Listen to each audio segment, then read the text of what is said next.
So you found the skeleton. How would you tell kids about this? You personally, how would you decide?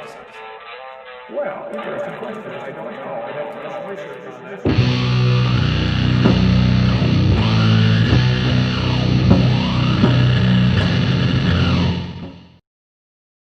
All right, we are live for the first episode of YEC Book Club. I have with me here, of course, Dr. Dan Stern Cardinal. I have Corporal Anon, T Lane, and just a walking fish. And I am behind my DM screen today because I'm hiding all my dice rolls. Let's see. It's not because I'm cheating. Yes, it is. Anyway, so we are here to talk about a book with an absurdly long title that I can barely even remember. Universal or Separate Ancestry, the Biblical Model of Origins Made Easy, and then there's a subtitle. Would you read that for us? Because I can't see it. The question of ancestry finally answered. Oh.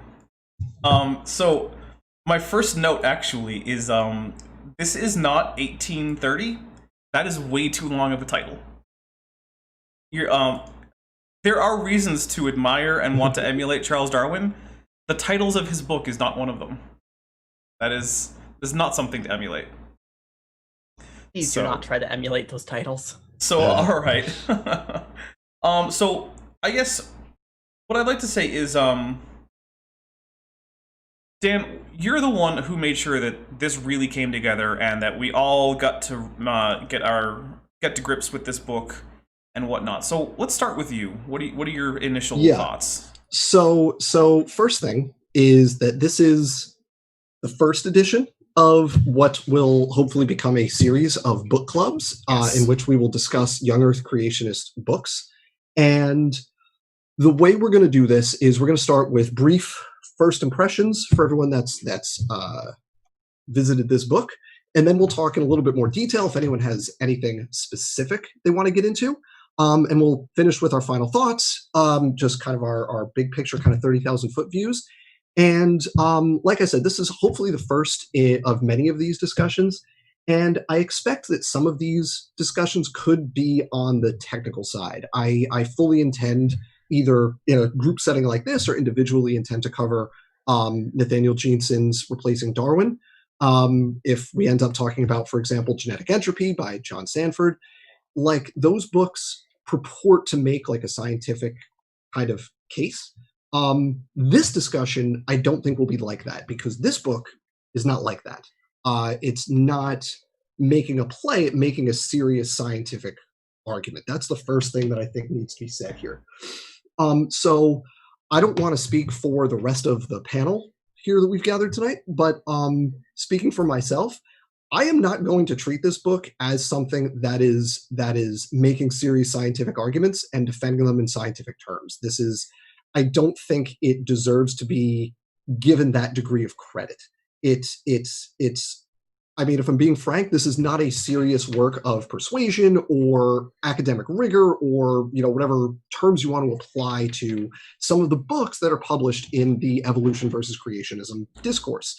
This is I'm not really sure how to classify this, but it's not the same thing as something like Replacing Darwin or Genetic Entropy, which are at least trying to put on the facade of making scientific arguments. This book is not that. So that's kind of going to guide my way of approaching this discussion. And again, I don't want to speak for everybody else. So I think if we want to just kind of go around the horn and see what everyone says, and we'll wind back around, and then we can talk more specifically about stuff. But I want to frame the discussion, at least for myself, that way, because there's ways to make an academically rigorous case for something that is wrong. This is not that. So that's where I want to start. Yeah, and I think we'll just go in the order that everyone else is saying. I don't know what order you guys are saying everybody in, but for me it's Dan, then me, then Corporal, then TD Lane, then just a walking fish. So for me, I actually have a question that I would like standing if he watches this, and even if he doesn't, it seems like Faithful, Honest, and True watches this channel religiously, because otherwise he wouldn't say I don't watch your stuff all that often. So at the very least, Standing will hear from this. I want to know who this book is for, because it's too boring for kids.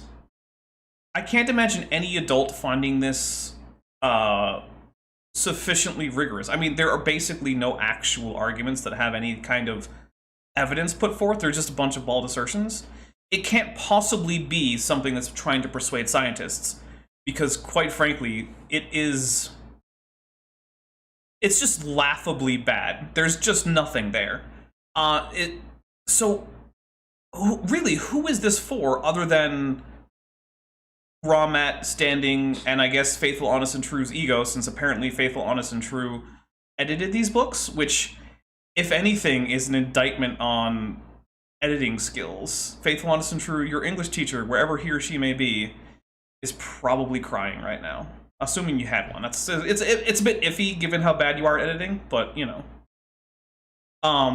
But the other thing that I wanted to say is, now, I'm not super familiar with all of the aspects being touched on in here, but even in the areas that I was only, you know, sort of lightly knowledgeable, especially with some of the genetic stuff, I several times said to you, Dan, like, hey, isn't my interpretation of how this should work the way it should work just based on common sense, and it's not at all what's going on here in this book?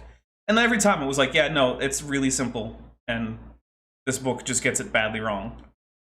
So, yeah. But that's, I think, my first impressions, and let's bring it over to Corporal Anon. Yeah, my impressions of the book are very much similar to your guys's. I would describe this book in terms of answering who it's for. It is for Standing for Truth and Raw Matt, and I'm guessing FHT and maybe a few of their little orbiters. It's a dopamine hit. That is entirely what this book is. It is a, look, we destroyed evolutionism philosophy. It's not meant to be a serious scientific text. It's not meant to persuade people who are actually trained in these fields or have any actual expertise. It is just for the dopamine. Now, again, it didn't really cover too much in my field because I'm a geology guy.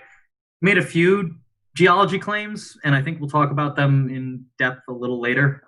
But there's not really much even with those to sink my teeth into or for anyone else.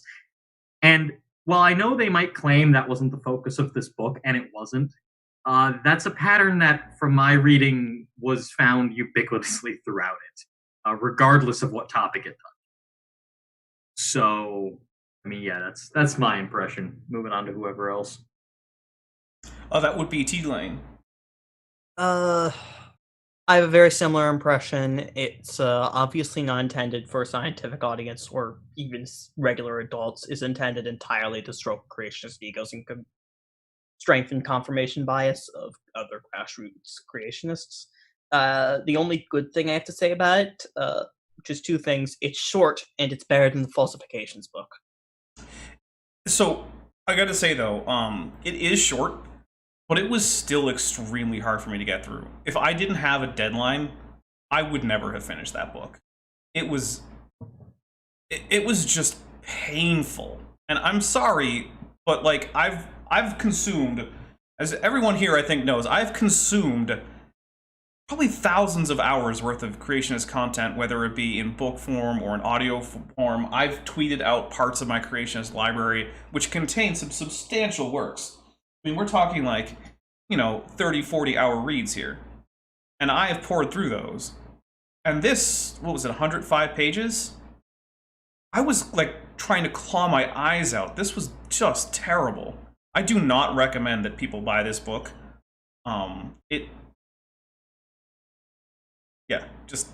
Sorry. We'll just go on to Just a Walking Fish, or I'll start getting too mean.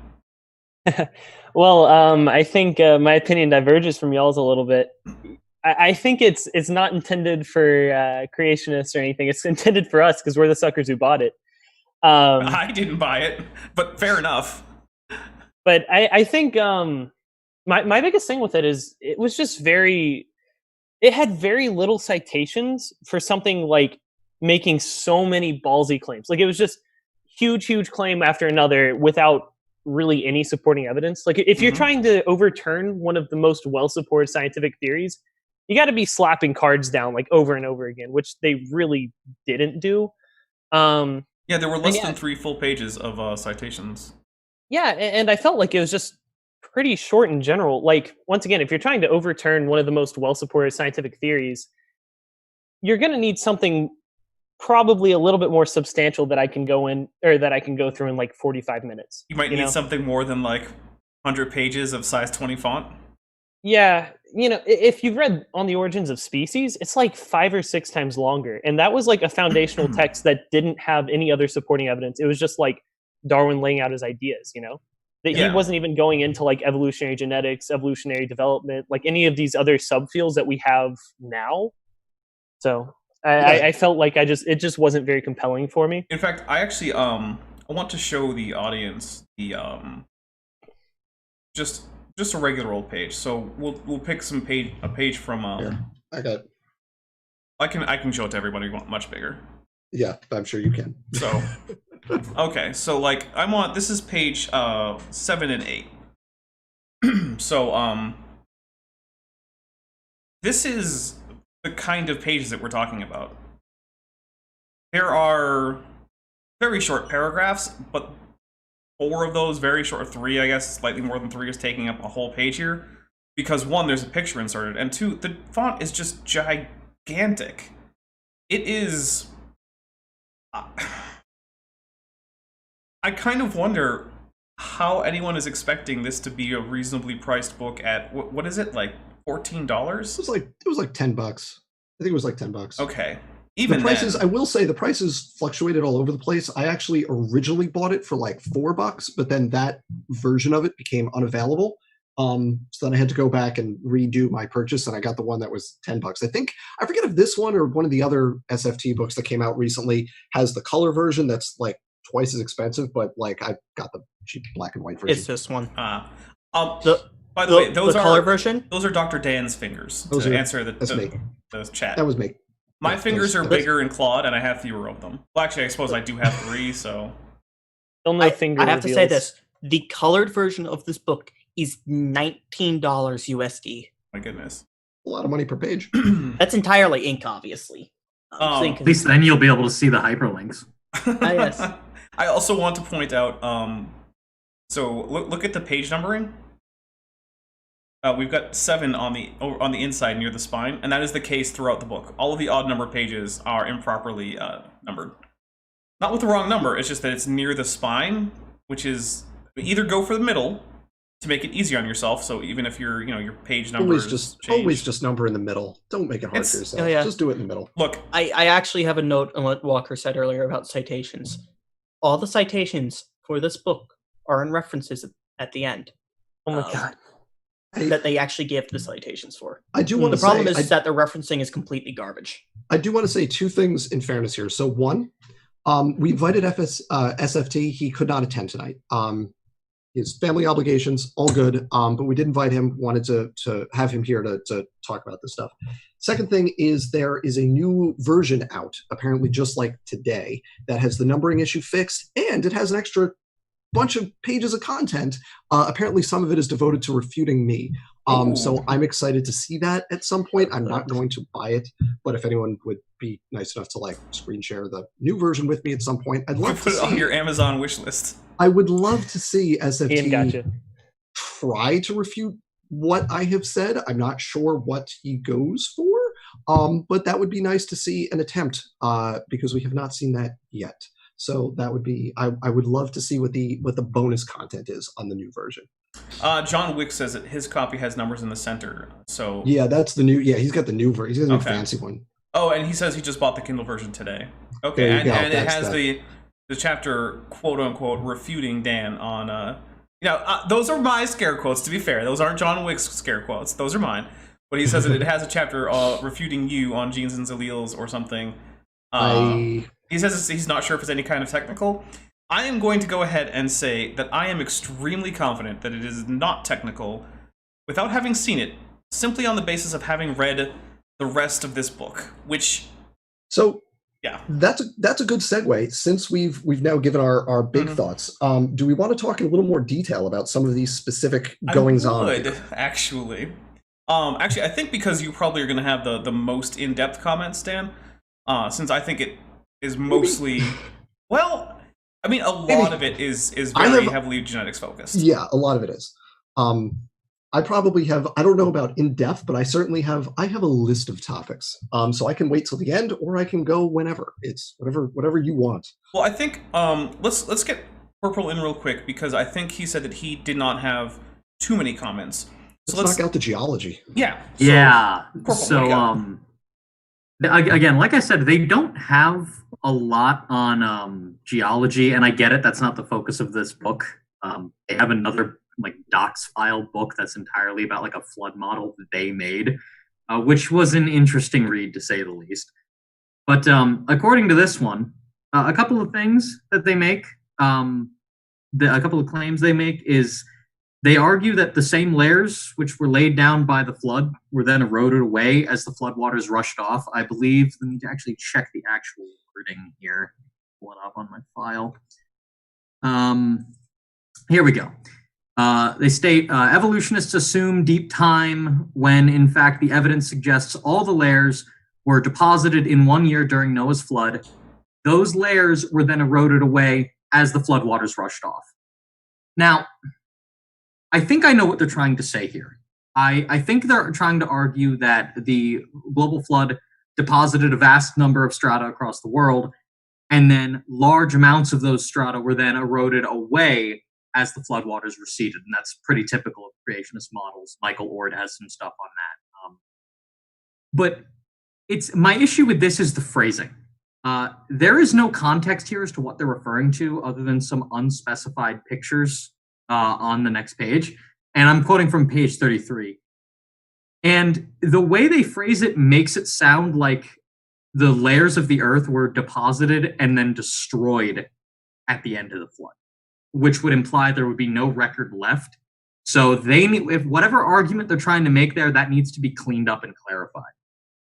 On another page, they talk about the Grand Canyon. They say it probably just took a few weeks to form. And again, we have a lot of a phrasing and characterization problem here. They immediately go on to say, when dams break in the present, the water can wash out and carve a canyon in minutes. Dams break all the times, and we see enormous amounts of erosion, yada, yada, yada. This is hinting towards the dam breach hypothesis, which has a lot of issues, and that would really require a whole video of its own. Suffice it to say, lots of creationists don't even take the dam hypothesis seriously anymore. For any creationists interested, there's a book by Michael Ord called A Grand Origin for the Grand Canyon that I have, and he goes to town on the dam breach hypothesis, and he's a creationist. So it is not at all a settled view, and they treat it as if it is. And then the next problem is, right after just in passing mentioning, oh, well, a dam breach could have carved the Grand Canyon, they jump immediately to fossils. There's like no transition. There's no closing it off. There's no wrapping the previous argument up. They just immediately jump from dams break all the time to critics will only look to fossils and the layers and also the ordering in those layers. And I have some things to say about fossils. Yeah. I mean, there's not much to sink into here. Other creationists themselves have pointed out the problems with the dam breach hypothesis, and you move down and they make a claim that evolutionists think the geologic record goes from marine fossils to land fossils, just like evolution would expect. No, I can't think of anyone who said that. Marine fossils are found ubiquitously throughout the geologic record, but land fossils also start showing up and get more diverse alongside them. Yeah, I mean, if that's what they meant, that's not my problem. They need to actually phrase their arguments in a coherent way. Yeah, well, one of the things is we have periodic sea transgressions all throughout the Phanerozoic, which leave behind marine fossils in areas that are now continental areas. Oh, you look in the center of the continents, and there's actually, in North America alone, there's 55 repeated transgression and regression events. Yeah. So that indicates that we had the flood allegedly somehow coming up onto the continent, coming back, back 55 times over. Oh, and between all those times, there was time for land ecosystems to reestablish themselves. Yeah, that was on the regression thing. So you get this sort of like interfingering of marine and terrestrial sediment. And I know like Ord makes some noise about the whole beds hypothesis he has, and that's its own thing to be dealt with. But it's strange to say the least. And they go into ecological zonation, again ignoring even the vast amounts of creationist literature, which points out the problems with this. I believe Kurt Wise has some stuff on it. Ariel Roth has pointed out extensive problems with ecological zonation, and he has only been able to provide some small ad hoc hypotheses, which he admits are ad hoc. For example, there's this issue with ecological zonation in that it predicts that marine fossils, because they share the same ecological zones, should be found together. An example of this would be whales and marine reptiles. Mhm. Now, whether or not you subscribe to ecological zones being buried in place or being swept up and deposited onto the continents, and it will vary depending on which creationist you talk to, in either situation, whales and marine reptiles share the same environment. They would be found together. Yeah. I'm not strawmanning here. Ariel Roth admitted this is a problem.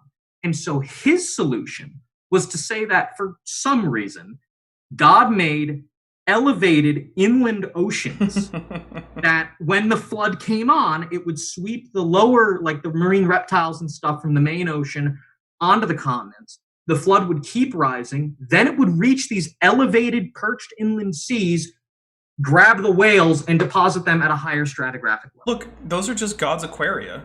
God likes to I make guess. an aquarium, you know? I mean, I don't think it needs to be stated that that is a completely ad hoc hypothesis that doesn't make any sort of testable predictions. It was only invoked to get around a major predictive failure. So, I mean, there's not much else I can say on that, other than if you have to make something that ad hoc, you've kind of conceded the point. Colton, are you saying the creationists made a rescuing device? Oh, yeah. And speaking of that, the only other, outside of claiming ecological zonation, which I kind of hope Dapper will talk about a little bit because he's got some stuff about dinosaurs at high elevations that he mentioned in our little brainstorming thing. Yeah. But they do go on to talk about the RATE project and accelerated nuclear decay and catastrophic tectonics. And again, it's a brief section. There's not really much to bite into. All I really have to say on this is they didn't even mention the heat issue, which almost every serious creationist book will. Now, I know they believe they've completely refuted the heat problem. And, I mean, Erica's already torn into that, and I'm not going to reinvent the wheel here. But what I have to add is that the creationists themselves, the actual, like, big dogs who make these models, are admitting themselves, and we have them on video. John Baumgartner, the creator of catastrophic plate tectonics, I've got a video of him admitting to a private creationist audience that the heat in granite from catastrophic plate tectonics would not be able to be cooled down naturally. He admits that he believes God himself had to cool that rock down to prevent the crust from melting. And this is after him spending years trying to find a natural mechanism to cool it down and finding that it can't. It just can't happen. And so his model ran into a physical impossibility, and he just said, well, God fixed it, I guess. Like, there's nothing anyone else can say to that. If your model can only be saved by a direct miracle, it's not a scientific model. Period. Yep. And for them to not even mention these problems, these heat issues, it's not honest. It really isn't. Even the RATE project admitted we've got a major issue here. Actually, I believe at one point they said something about evolutionists don't account for the heat that would have been generated. It's like, no. The problem is that we do know about that problem. You do not account for it because the amount of heat that would be released would be, let's just say this. We're talking about levels of heat that would break down chemical bonds and in many cases would strip electrons off of their nuclei. And you would there's a paper on plasma. Answers in Genesis. There's a paper on Answers in Genesis' website where somebody is going out of his way to like calculate the exact amount of heat. And he found out that just from the number of known meteorite craters alone, the Earth would have been melted 2 times over. Mm-hmm. Yeah. Catastrophic plate tectonics is like another 3, and then accelerated nuclear decay is like 50. Yeah, we're talking about levels of heat that, like I said, it wouldn't vaporize the Earth. It would make it a ball of plasma. Yeah, essentially. Yeah, you would no longer have molecules or even atoms anymore. You would and have I know they're just going to say, and their little orbiters are just going to say, well, we made a 3-hour video with some guy who kind of knows Walt Brown, so that solves that problem. And it's like, no, a YouTube video is not how these actual issues get refuted.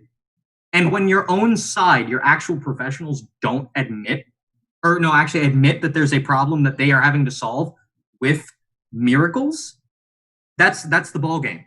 It's done. They've done the math. It doesn't check out. They need to invoke God. Mm-hmm. Yep. So that's that. In terms of geology, that's it. There wasn't a whole lot in here.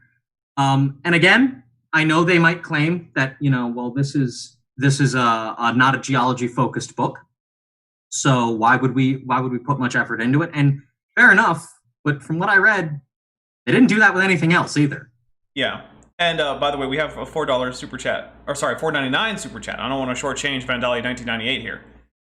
And he says it's a good thing modern butterflies can fly higher than pterodactyls to escape the flood. That is one of the things that I'm going to be pointing out in the whole ecological zonation. Is it just like the marine reptiles and the whales?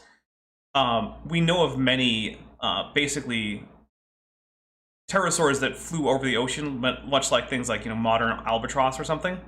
Mm-hmm. And there is no reason to think that they would be significantly worse or better at avoiding the floodwaters than these ocean-going birds. So, absolutely.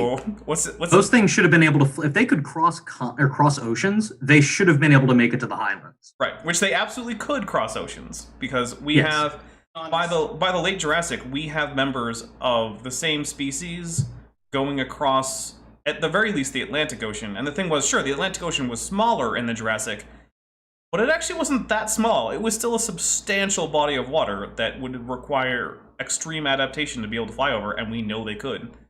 So, absolutely. Let's be clear here. If anything, pterosaurs were probably the best adapted tetrapods to flight ever. If there is actually some reason be to up think near the top. Yeah, there is literally no reason why pterosaurs should not be in the same layers as the most modern birds. Nor is there any good reason why, say, Jurassic and Cretaceous birds should be significantly different from the birds that we're seeing later. Because I'm just going to go ahead and say that most of the enantiornithines, which is a hard word to say, sorry, they're not exactly like crap flyers, right? They were dominant throughout the entire period from the Middle Jurassic all the way to the end Cretaceous in terms of birds. So, and I mean, you even look at like the marine reptiles. Like, ignore the whales. Just look at the marine reptiles themselves. They're stratigraphically isolated. Yeah, why are they? And we know that all these different species of ichthyosaurs, they shared the same shallow water environments. It's not like the ones that are lower were found in the deeper water areas. Right. They all shared the same. There's just a change through the environment over time. If they had all lived in the same environment, they should be found stratigraphically at roughly the same horizon. Mm-hmm. And the only way I can try to come up with getting around this is to say that they were like at the same stratigraphic position originally, or sorry, biologic position originally in the pre-flood world, but they were split on different parts of the world so they didn't like eat each other. And then somehow they were picked up as discrete units and stacked on top of each other in a consistent order. Which it is also it is also in the same vein. We're talking about animals here, but let's not forget that plants also follow the same rules in the geological column. And it is really interesting how, while the lowly plants, like the non-vascular plants and the seedless plants, were stuck down in their valleys, the angiosperms were smart enough to uproot and climb the mountains before they got buried by the flood. Well, it's not just that. Those poor lycopods. It's them arguing that like flowering plants would be up in the uplands. Dude, I live in Florida. We've got flowering plants right by the ocean. Yeah. Why would they be different? By the way, I want to read out a $6.73 US super chat from Speed of Sound of Gravity, who says, "I stole this from the kid's piggy bank. Thank you very much, and thank your kid for me." I personally want to know why there's so many ferns in like everywhere during the Jurassic. Why are there ferns everywhere? Yeah, we get this. Why? So there really is. We talk about faunal succession and faunal turnover, but when you actually get down to it, it includes the flora involved, right? And there are vast 100%. Changes in the flora that are present throughout the Phanerozoic, which is basically from the Cambrian on. And a lot of that is coevolutionary. Mm-hmm. Yeah, and so in many of these cases, it's like, why are we getting these prairie environments where there's no grass at all, not even a little bit, and instead it's just dominated by the much less well-adapted ferns? Because the reason that prairies are now dominated by grass is because grass is much hardier than ferns and it's much harder to digest. I mean, grass is mostly made out of sharp glass.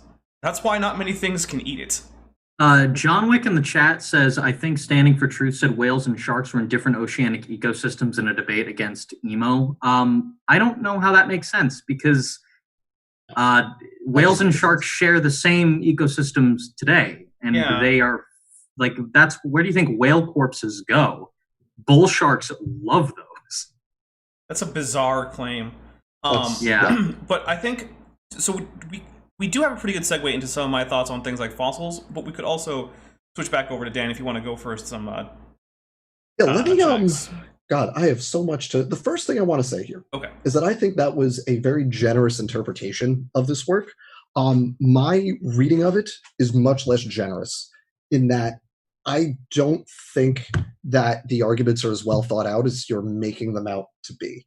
And I will, I can go from top to bottom of this book and just, I have so many problems before you even get to the content. And I just want to share some sentences with you that, if you've read Kent Hovind's thesis, we're a couple rungs up from there.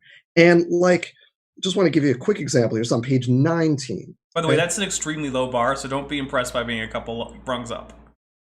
Genetic entropy is not a good thing. It's not a fun thing. There is nothing enjoyable about genetic deterioration.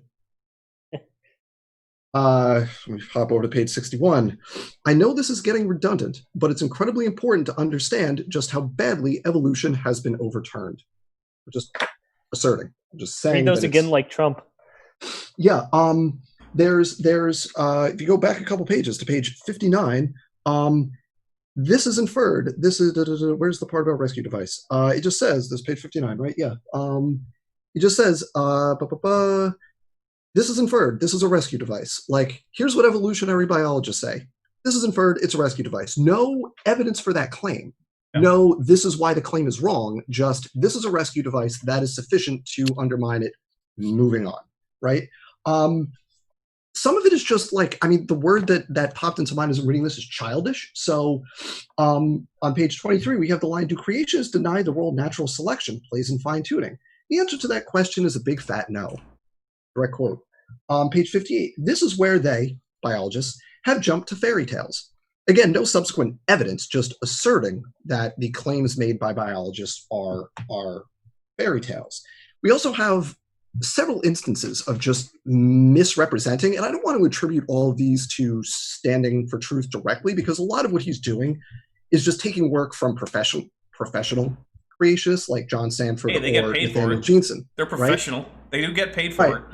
So, for example, on page 25, he has the famous Kimura mutation effect distribution that Sanford uses in genetic entropy. I think it's been well documented that that is a misrepresentation of Kimura's work, in that Moto Kimura, for people who don't know, is one of the most important population geneticists of the 20th century. And his thing was he really turned neutral theory into a robust field.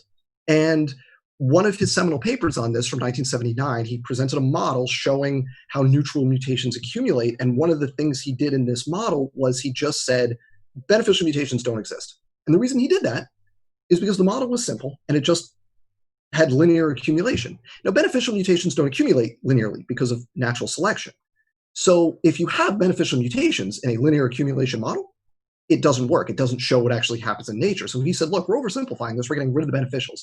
But he says in the paper, beneficials happen. We're just not going to pay attention to that. Now, Sanford takes that and says, he says beneficials are so rare, we can discount them, which is the opposite of what he said in 1979, the opposite of what Kimura said in 1979. And this has been well documented that Sanford has just blatantly misrepresented this, but here it is parroted almost word for word in here. He also has a phylogeny on page 45 that has two animal clades. It's got the vertebrates and the invertebrates. And I want to show that. That makes no sense. So I'll save that then. We can talk about that one later, because what I really want to get to is some of the genetic stuff in here. Because what we have is a litany of claims. Oh, actually, real quick, for 299, Scott Duke says, how has creationism changed since Henry Morris? And it's shifted much farther away from fossils and trying to be active on geology, although there is still active geology stuff.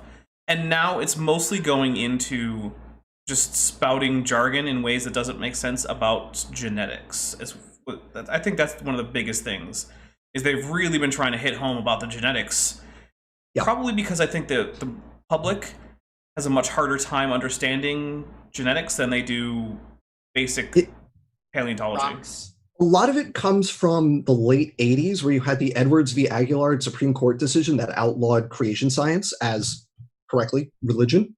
So you can't have that in public schools. And that led to kind of a refocusing away from flood geology and more towards like cell biochem, and genetics. So the first really big work to come out of that post-Edwards era was Darwin's Black Box by Michael Behe, which was all about biochemistry, and that's where he coined the term irreducible complexity. Much less painful to read in this book. Yes, that's one of those works that really makes a show of being technical. And from there, you get concepts like Dembski's specified complexity, which is very mathematical. A little bit later, which is to say in the 2000s, you get John Sanford's genetic entropy. So it's shifting away from the geology stuff, which is too explicitly tied to flood geology, into the genetics and the cell bio and the biochem, which is easier to make a claim that this is just hard science that happens to support a creationist worldview rather than being an explicitly creationist idea. Although, as we know from the book of Pandas and People and their half-assed attempts to cover their tracks after that Supreme Court decision, it's literally the same thing, just renamed. If people have never seen the C-Design proponentsists thing, you should look that up, because that is possibly my favorite instance ever in this whole debate. Search and replace doesn't work on misspelled words. Doesn't work. Just gonna let you know. Yeah. We also learned that in The Office, when Michael's script misspelled Dwight's name when he tried to change the name of the Dwight character, who was causing the downfall of America. Yep. So both creationism and the U.S. version of The Office have taught us search and replace is not a reliable way to change your book. So let me just take one topic here and show kind of thematically what the problems are, because the problems fall into a couple categories. One I've kind of mentioned, which is just taking something that professional creationists say and kind of putting it through this filter that makes it less technical, makes it shorter, and therefore, I don't want to say the word clearer because it muddies the meaning, but it makes the language easier, and to be frank, it uses smaller words. An example of this is just on page 7. Standing says that genetic data confirms Adam and Eve, a single male and a single female common ancestor.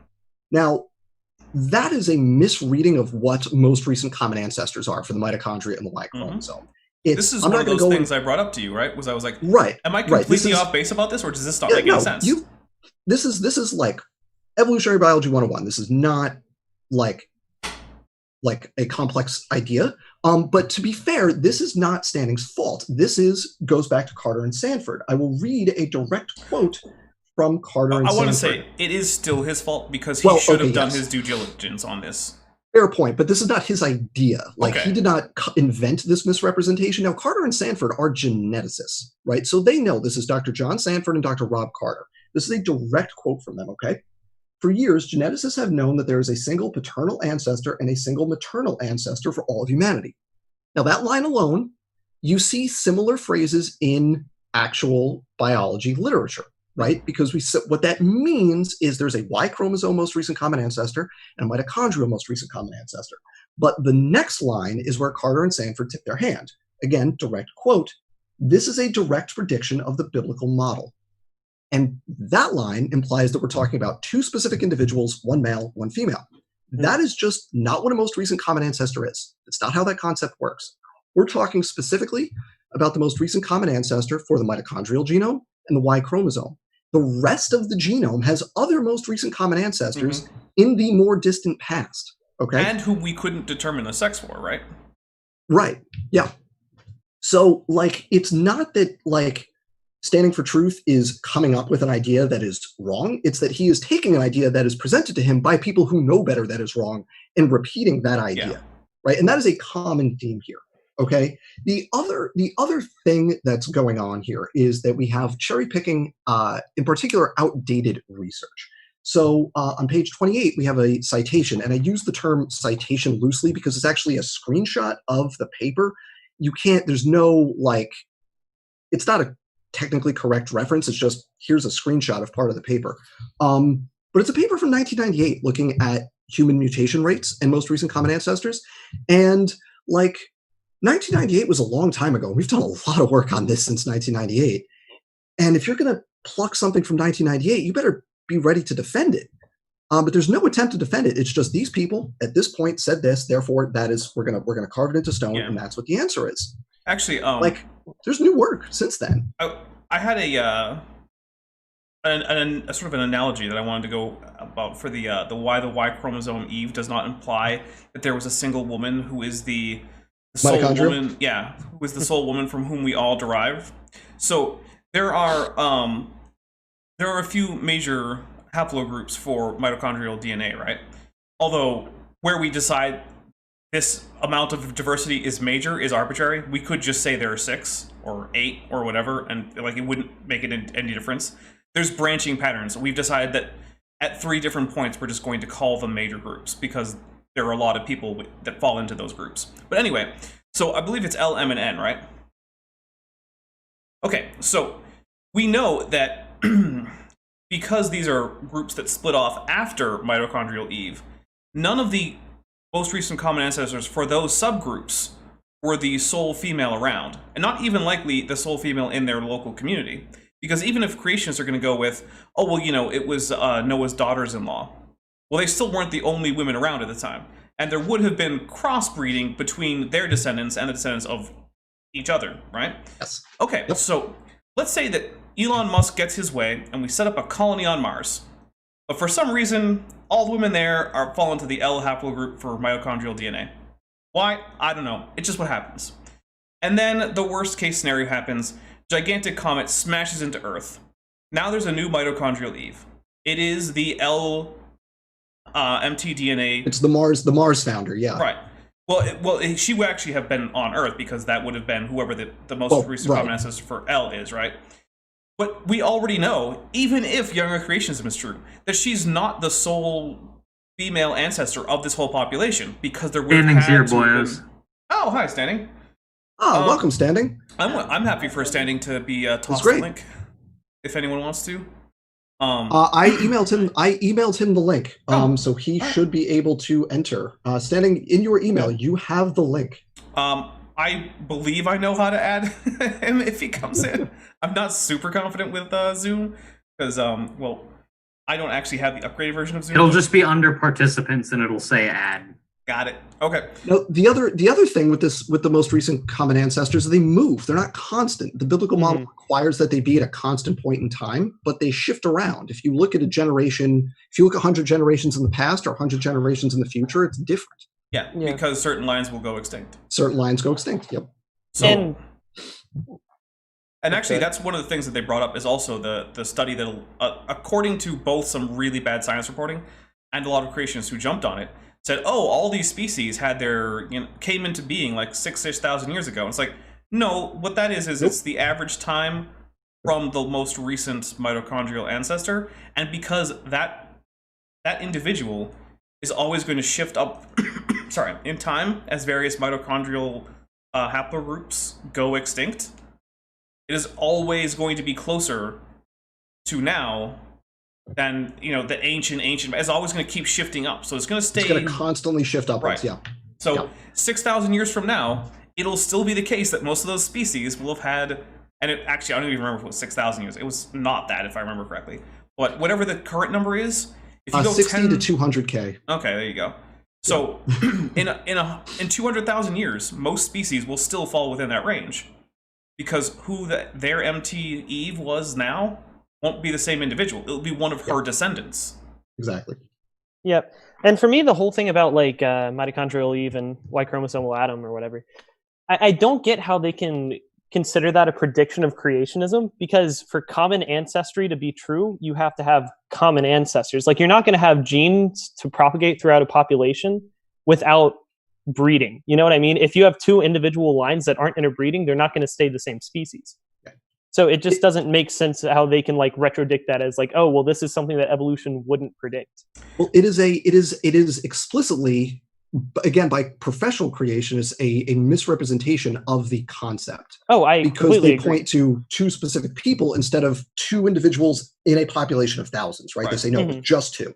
And we're not talking an effective population size of 2, NE equals 2. We're talking a population of 2, N equals 2, which is insane. Like that, like we need to be very clear about this. This claim has no merit. It is bananas. Oh, okay? I think SFT is doing another one of his hangout in the chats while he's supposed to be on the hanging out with the family. SFT, man, I'm hoping this is gonna come up later at the family counseling. I'm just kidding. But actually, we do have a quick super chat. Yeah, go for it. It's for $4.99 from Vandalia 1998, and he says, Mars creationists, if we came from Earthlings, why are there still Earthlings? Perfect.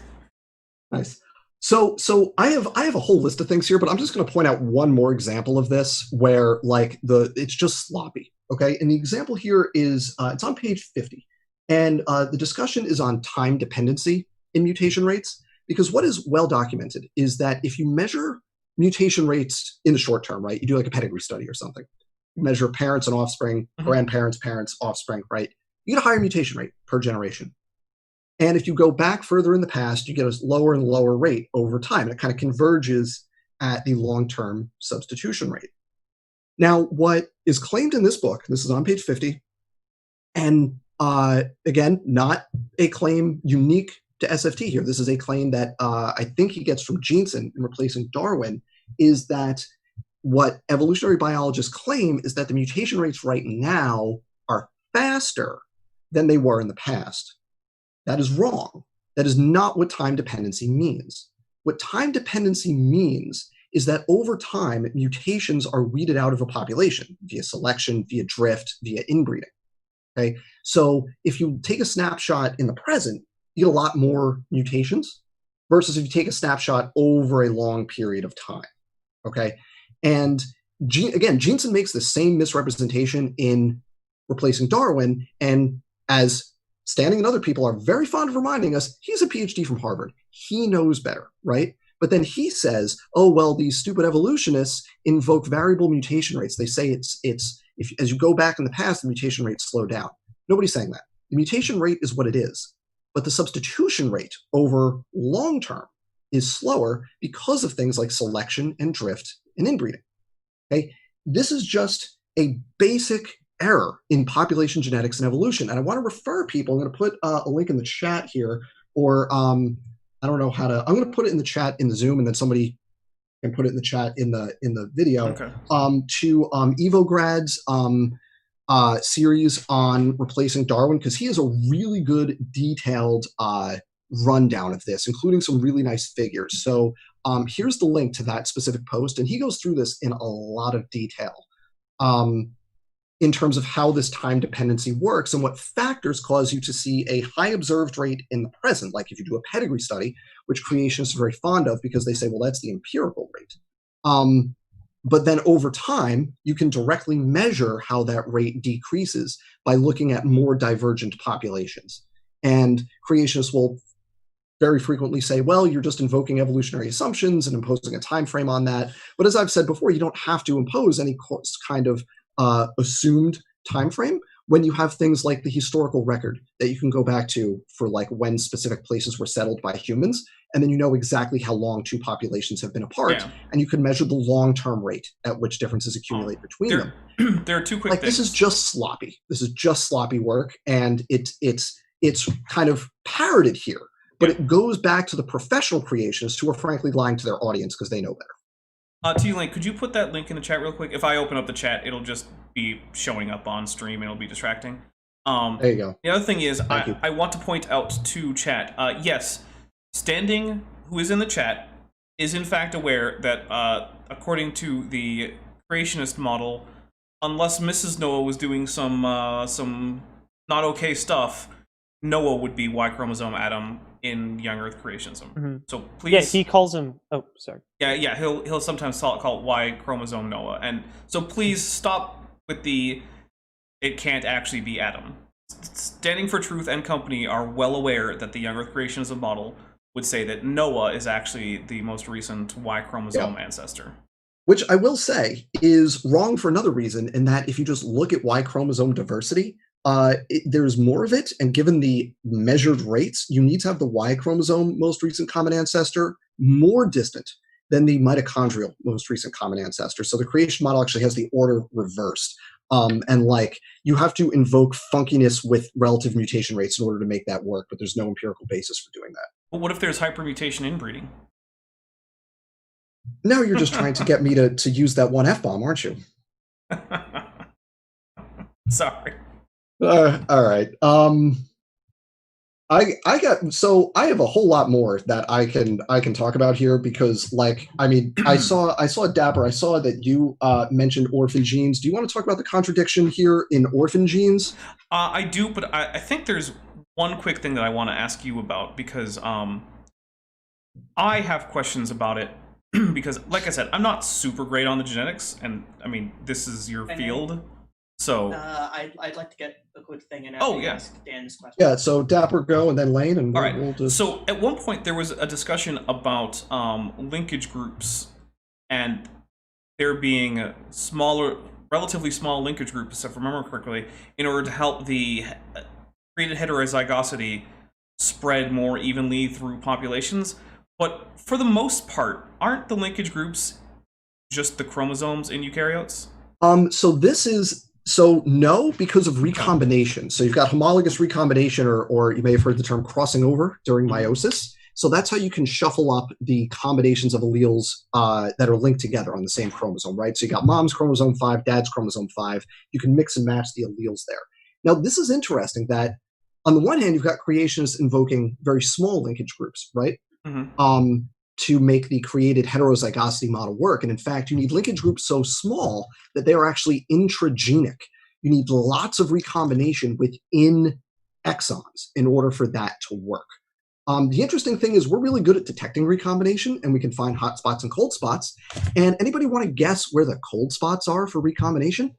In the middle of an exon. In the middle of genes, right? So that doesn't work. And Jeanson goes into this in replacing Darwin. He makes a big show of saying, well, it's not about the number of alleles. It's about recombination within the allele. But we know how to find recombination when we look at genomes. There's actually programs that you can use when you're doing phylogenetics. It's the recombination detection program. And it's got like a bunch of different methods to detect recombination. And we can look and we could find, and you could do like heat mapping along human chromosomes, and where you typically find less recombination is within genes. Because if you mess up recombination within a gene, it is going to break it, and that could be a problem, so those are selected out. But if you recombine outside of genes, you're much less likely to break something. So those are the ones that persist. Now, this is interesting because creationists, in another argument, will invoke large linkage groups in humans, because recombination is also a solution for the accumulation of deleterious mutations. Because through sexual recombination, what you can do is get different combinations where you basically offload, not on purpose, but just because it's a probabilistic process, you end up with chromosomes that have beneficial mutations linked and harmful mutations linked. And once all those harmful mutations are linked together, you don't need to select each one individually. You can select against all of them as a unit, right? So this actually works against something like genetic entropy. And when you bring this up, creationists will say, well, human linkage blocks are too big for that to work effectively. But on the other hand, you need really tiny linkage blocks that are smaller than we observe in order for created heterozygosity to work. So I'd love if some creationists could like get together at some point at one of their conferences and figure out exactly what the answer is to things like that, because these are actually empirical questions. How big are human linkage blocks? We can address that question. I would love it if creationists could like get their stuff together to stop making Dan, contradictory arguments on that front. Standing has a question in the chat, if you don't mind me reading it. So he says, recombination and gene conversion, as Dan correctly pointed out, should have scrambled all linkage blocks if deep time evolution were true. Why, I'm going to have to rephrase this, why do humans have so many large linkage blocks in our genome still? Because you've got hot spots and cold spots. I mean, you have regions where if you break them apart, they don't work together. So you have alleles that interact with each other, and you have things like epistasis, where you could have a bunch of genes, and allele A for each of those genes works well together, and allele B for each of those genes works well together. But if you have a combination of A and B, then those alleles don't work well together, and you're selected against. I also would like to say I'm pretty sure that our genetic evidence for humanity does not go back so far that we can say that our ancestors all the way back into like the Permian have always had the same linkage blocks. This is also an answerable question. There is a thing called linkage disequilibrium, and it looks at this exact thing. And you could actually look at populations that are more diverse, and what you find is more disequilibrium, meaning they're more mixed and matched, right? Mm-hmm. And then you can find populations that are less diverse, and you find more disequilibrium, meaning they are more they have specific blocks together. But if you look at populations that are more diverse, they are more at equilibrium, meaning there's a more random mixing and matching of linkage blocks. And this is actually a way you could document things like human migration. So you could look at things like homozygosity and show that we came from out of Africa. You could also look at linkage disequilibrium and show the same thing. These are independent measures that show the same thing, both of which directly contradict the biblical model. So, yeah. And again, I do want to emphasize, because I feel like if you're not a technical audience, the terms I'm using may sound complicated. Like explaining linkage disequilibrium takes 10 or 15 minutes if I'm doing it like in a classroom. But it's something I do in an intro-level evolutionary biology class. These are not like advanced topics that don't come up until you get to grad school. These are basic evolutionary concepts that not just this book is missing, but I mean, Jeanson, Sanford, Behe, they all ignore this stuff. And, they make a show of wanting to be taken seriously, and Standing does not, with the way this is written and presented. But in terms of the actual science and the rigorousness of the science, the difference is the language and the presentation, not the degree of rigor. I want to make that very clear for the audience. T-Lane, you want to go ahead with your question? Well, it's more so just going over my literally shortest point, because SFT is here, and I'd like... Yeah. SFT has another question, but I'll wait until after TD. Well, because we got a bunch of stuff we want to get through, too, so... Yeah, we can't just answer questions, but... Yeah. I'm happy to... Look, I will say, I am happy to have SFT on to talk about this one-on-one if he wants to ask and answer questions. But, yeah, we have, stuff we want to get through here. Yeah. Okay, so T-Lane, go ahead. So I'm going to start with the quote from the book. How do we define species according to the fossils? According to fossils, do we simply look to morphology and anatomy? And when everybody say it with me now, in 3, 2, 1, yes! Yes! There's actually a good example of that. Ammonites, for example. They're these little shelled things that were kind of like nautilus. You can almost think of them as squid. They're good index fossils. They are primarily, their species classification is done on the little suture shape, which a suture in an ammonite shell is this little line that you can see on the exterior, and it's where the different chambers inside the shell mold together and mold against the wall. And in each unique species, it has its own distinct pattern. And these things in the fossil record are sorted by their suture shape. That's why they're such good index fossils, because all you need to do is go to any road outcrop where these things are abundant, and you'll see that even in very thin beds, each bed has an ammonite with a slightly different suture shape, and you can watch them change throughout the rock column. Mm-hmm. Mm-hmm. So that is how they're distinguished, at least for those. And morphology like that is very similar for most species, at least for index fossils. It's one of those things where, except for basically some exceptions from fossils from the past 100,000 years, and even then, not all of them, you don't have genetics to work with for fossils. Morphology is what you have. Cladistics is used on them, and it works pretty well for figuring out what's closely related to what. And that's the thing, is what I think Standing was trying to make a point here, but didn't get off too well, was fossils are unreliable because we can't class them very well. Yeah, the impression I got from that argument was that it's similar to the argument of, well, if you had only fossil dogs to look with, you didn't have their DNA, you might conclude that these things, which are all the same species, are in fact many different species. Yeah. I think it was a variation of that argument. Well, if that is the case, then hopefully Standing can tell us. But the problem with that argument is that dogs are an extreme outlier when it comes to variability within a very closely related genetic population, or very closely genetically related population, right? Mhm. All dogs are very close related compared to, say, the diversity of Canidae. But within them, they contain more morphological diversity than basically the entire rest of Canidae. There's a reason for that, because they are allowed, and in fact encouraged in many cases, to take on morphological traits that would just not be selected for, and they are, in many cases, forced to breed in situations where they might not actually otherwise choose to. And in fact, we even have dog breeds that cannot actually breed normally. They have to be bred via artificial means, like the American Bulldog, which cannot actually mate. Every American Bulldog you've ever seen was the product of artificial insemination because they are literally incapable of having sex. So using dogs in that capacity is a pretty dishonest thing. And the other thing is, one of the things I'd like to point out is how much Linnaeus got right in terms of just the species that he named. Like, if you look through the lists of species that we have that have been known for a while, most of the species that Linnaeus named, even for closely related, species, those names are still in use, and those are still valid species, and the populations have not really significantly changed. And he didn't use genetics. Even in the modern day, if you were to just use a strictly morphological definition for species, you would recover about the same species as you do when you look at the genetics. Mm-hmm.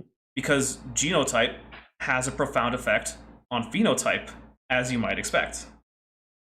Yep, and also, obviously, morphology is generally a weaker line to determine ancestry. Oh, yeah. But that's why, phylogeneticists and all that type of stuff use specific characteristics when placing only fossil lineages, right? So you're not looking at... Walker, go ahead. cladistics, not phylogenetics. Oh, yeah, sorry. Yeah. Well, I was just going to say, proboscideans, they use, the hyoid characteristics, which would be, a bone that's right under your jaw, something that's not super subject to selective pressures, right? So, if you tried to build a tree based on tusks, you'd be screwed over, right? But there's certain ways to, proof out phenotypic plasticity and, sexual dimorphism and stages of growth, that kind of stuff. We have ways to test that out. All right. So I think I'm going to go ahead with a few of my points. Some of them we've already talked about, but let's see. So some of the things I have, the citations are just badly formatted, and one of the things that I really hate about it is that the citations in the back of the book is just a block of the name of an article followed by in many cases an extremely long URL. Standing, in your future efforts, please read up on various academic style guidelines for citations and pick one. It doesn't have to be the ones typically used in biology. If you like the ones used in history or whatever, at least pick one that can be used, easily understood, and you can tell which reference goes to which thing. Because quite frankly, the only way for me to tell which reference really goes with which thing is to either just assume that they're all in chronological order, which I don't even know which claims always have citations. And sometimes you just make a claim and then don't say that there is a citation, or to just read all of them. And quite frankly, if you're not going to tell me which citation goes with which claim, I don't feel any obligation to read all of your citations. I do want to, Dapper, can I just jump in for 1 second and say, for God's sake, just use a reference manager. Just use a reference manager. There are free ones that are perfectly good. Use a reference manager. Mm-hmm. We did talk about the chart on page 44 suggesting invertebrate is a valid taxon. Standing. We haven't gotten to that yet. I guess we haven't shown it. I'll show it. I mentioned it, but we haven't shown it. So why don't you pull it up? Yeah, let me pull that up. Page 45. There it is. Yeah, that's not right. Yeah, I mean, this gets at the whole sloppy thing. This is just what is this even? Yeah, so on page 45 here, we have vertebrates on one side and invertebrates on the other, and then they're all going to, each side is going to a common ancestor, which is then itself, those two are linked to a common ancestor. But the thing is, some of the things, like echinoderms that you can see there, are closer to the invertebrates than they are to many of the other, are closer to the vertebrates than they are to many of the invertebrates. And Porifera is actually less closely related to any of the other invertebrates than any of them are to the vertebrates. It's actually outside of this entire category. Yeah, it's the outgroup for the whole tree. Right. Porifera should not be on this tree. If it is, it should be on a third branch that meets after the common ancestor for everything else. So this Nidaria tree, as well. Yeah, so it's really... Oh yeah, Nidaria. Actually, Nidaria and Porifera should... Nidaria should be its own branch as well, separate from Porifera. Yeah, it's a little ambiguous, but it's probably Porifera, Nidaria, and then once you get into Bilateria, then you have a lot of invertebrates, but then the vertebrates are one teensy branch of that. Right, and it would... Echinoderms are closer to the vertebrates than they are to anything else. Yeah, they're the sister group to the chordates, yeah. Right, so it's... Please, not even, I think, most creationists, because most creationists accept levels of taxonomy, they just don't think that they represent common ancestry, but they accept that, like, say, Echinodermata and Mammalia are things. Like, deuterostomes, people. Yeah, so please, check your graphs here, because that was painful. What is this? I don't know where you got that, but wherever you got it from was wrong, and even if it was some school textbook, I don't care. That was a bad school textbook. That happens. So yeah, I don't know where that came from. It was just painful to look at because of just how wrong it was. Sorry, let me pull up that window that I have my notes in. Oh, we also have a chart showing the quote-unquote actual pattern of species that arose after the flood. This is on page 53. I don't think we really need to show it, but basically what it says is that by somewhere around 1000 or so AD, most of the species have come into existence. But the problem is that we actually know that it's actually closer to 1000 BC, which is where we need almost all of the species in existence, because we know... Romans hunting whales. Right, we know that in places like Egypt and ancient Greece and later in Rome, that almost all of the species that we now see commonly in those areas already existed in more or less the modern form. In fact, if you look at just Egyptian hieroglyphics for birds, many specific species, essentially the entire medium to large bird diversity of modern Egypt, plus a few that have gone extinct since, are already represented in ancient Egyptian hieroglyphics, which means that by the time that Abraham gets to Egypt in Genesis, where they're which already is generally in the agreed on, which is generally agreed to be the Middle Kingdom, I believe. Yeah, well, even if we push it all the way up, I mean, if we can't push it to the New Kingdom, it's just too late. Yeah. So before that point, we have to already have had in the Old Kingdom all of this diversity. You do not have 4,000 years to get this modern diversity. 1,000 if you're lucky. Yes. It's if you pretend there's no ice ages. It's probably closer to 600 years.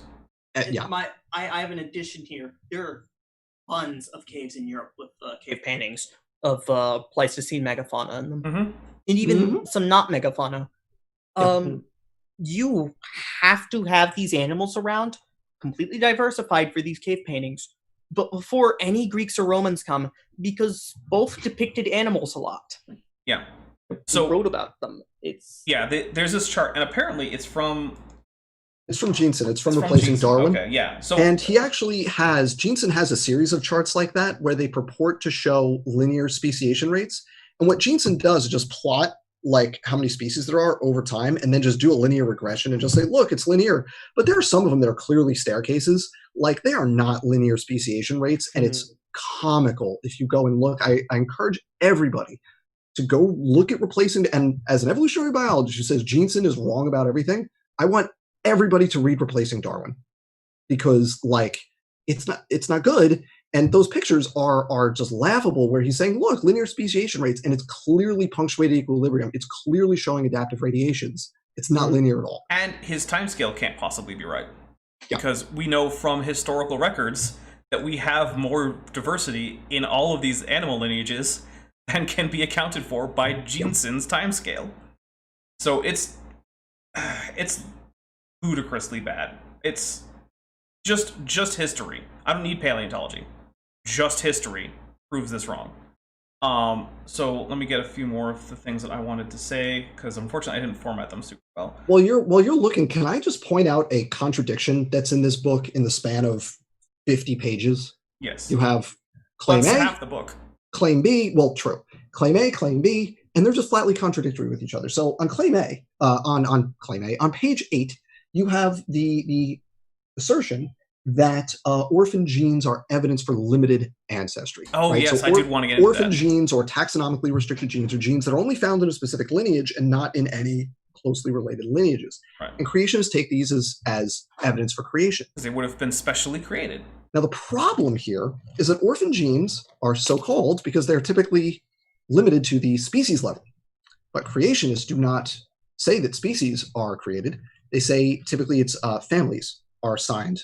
That's where the created kind is assigned to the rank of family. Which, by the way, the rank of family is arbitrary, so it means literally It's totally nothing. arbitrary. It's totally arbitrary. To say that it's the family level. It just means you just decided that whatever human taxonomists decided randomly to assign to a family level, that's what you're going to go with. Because I guess God consulted future taxonomists for what he was going to create in the past in the Garden of Eden. So there's two problems here.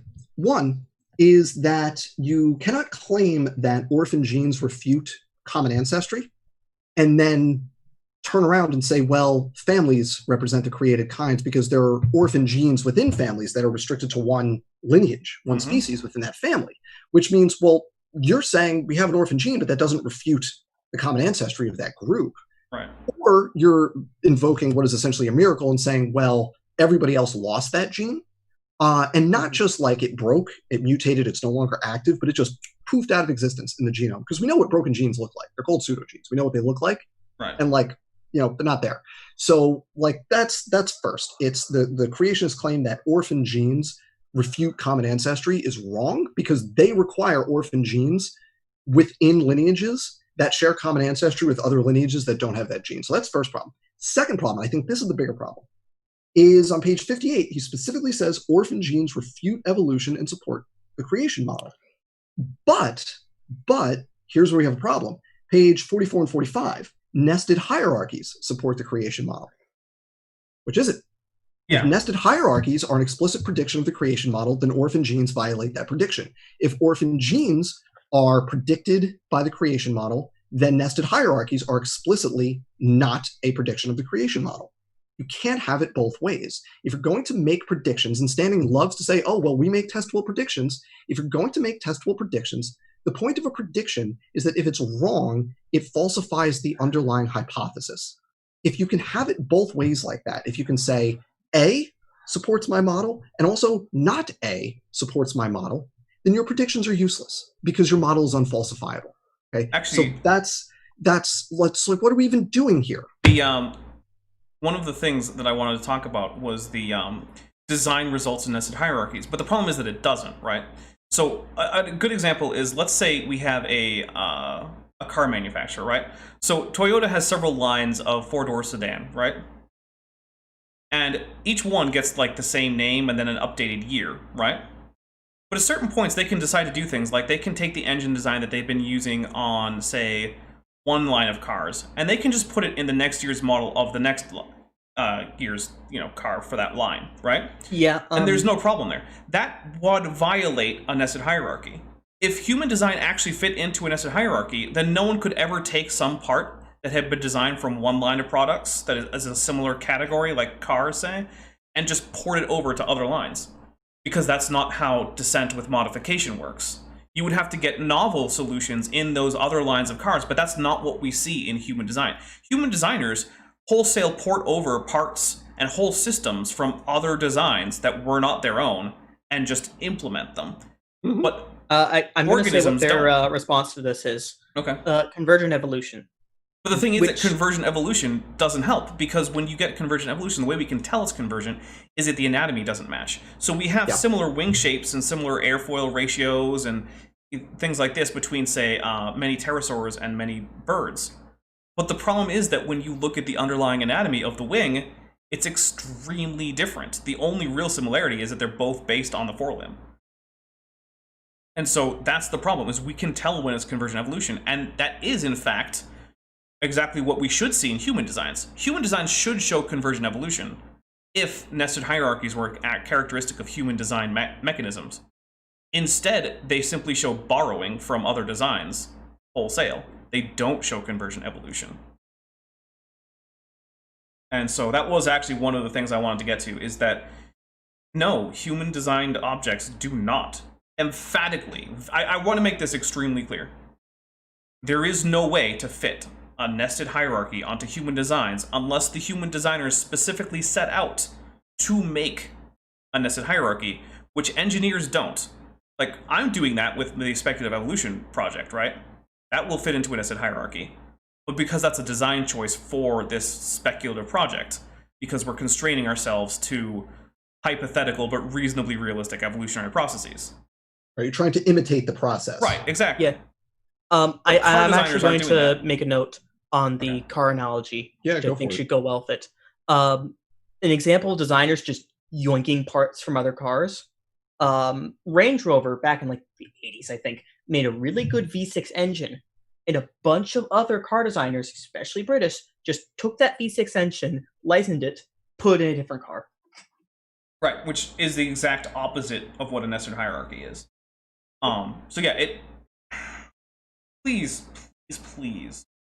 creationists, just in general, because I know some of you are going to watch this, never say that. It is extremely dumb. Yeah. And the best thing is, some people might point to the platypushes violating nested hierarchies. In the example of design, it is the exact same thing with the exact same design. That's what this kind of Ranger V6 is going around. It's the same engine, same thing, thrown on to a completely different vehicle. A platypus has a completely different, quote-unquote, bill than a duck. Mm-hmm. It's not keratin at all. It's fleshy. Yep. The venom is not the same. The venom isn't homologous. The webbing isn't at all like that of a duck. It's not even like that of an otter. It's completely unique. Yep. And yet it is broadly similar because it is doing some similar functions. Also, I do want to quote my favorite line in the book, and I wish I've remembered which page it was on, but I think it's the first line in one of the chapters. It's, biblical creationists are not species fixity. That is a line that occurs in this book. And it's not a sentence. I think technically it is a sentence. Technically it is a sentence. Doesn't make any sense. Right. As Dapper said, it grammatically makes sense. Right. It has an argument. Waffles are not communism. Right. it's true. I can't disagree. Waffles are not communism, and creationists are not species fixity. So, I think that's one of those areas where I've heard claims. Does it actually say in the book anywhere that there was an editor? Because I know Jason. I don't think so. I don't think so. There aren't like the typical beginning and ending stuff like title page, like the table of contents. There's dedication. Oh, maybe in the acknowledgments. Hang on. No. Nope, not there. There's nothing like no, the table of contents is on page 3. Like immediately, there's no other stuff, and then the end is literally it's the references and then 2 blank pages. So there's no. They don't even say this page intentionally left blank. I missed that. We used to do that a lot in military manuals. No. Yeah, so I'm just going to assume that someone on Team SFT, and I've heard in other places that Jason, Faithful, Honest, and True, was involved in editing in some ways, and maybe that's wrong. But he's listed as an editor on the Amazon for most of the books. Mm-hmm. Oh, okay. Right, so there you go.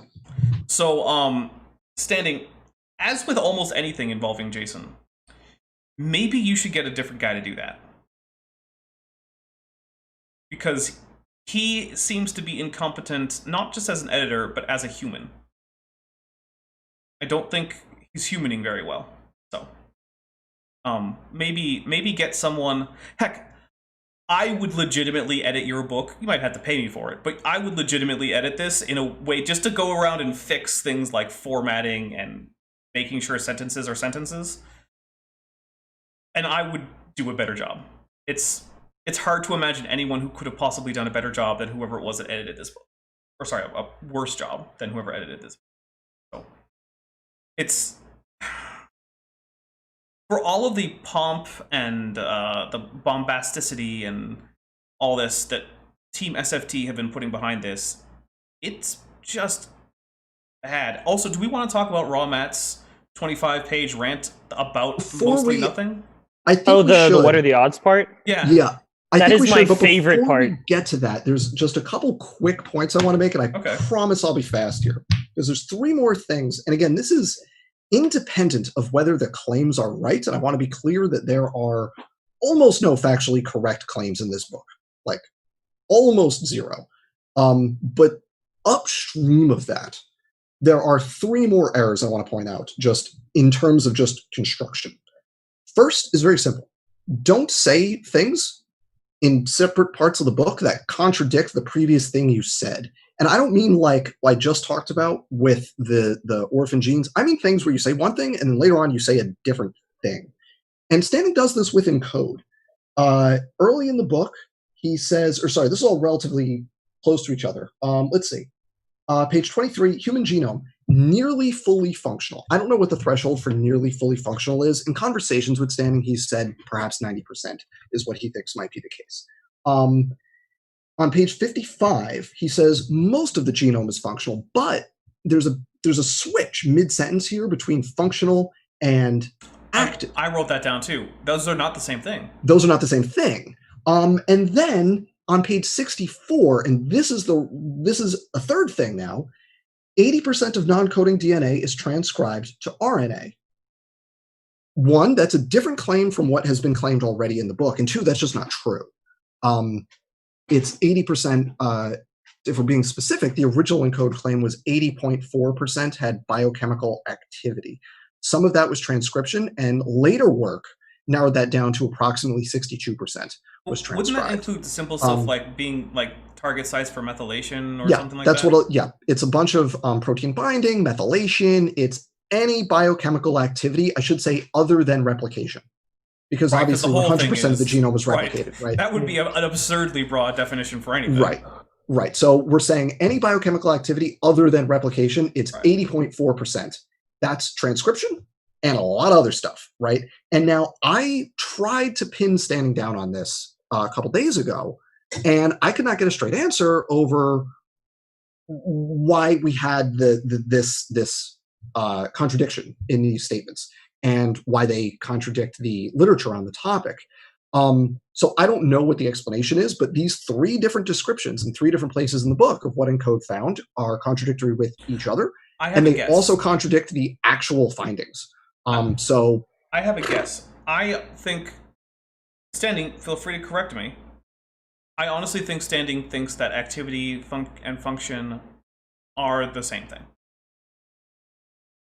I think that is the case. I was trying to get at that, and I could not get an answer.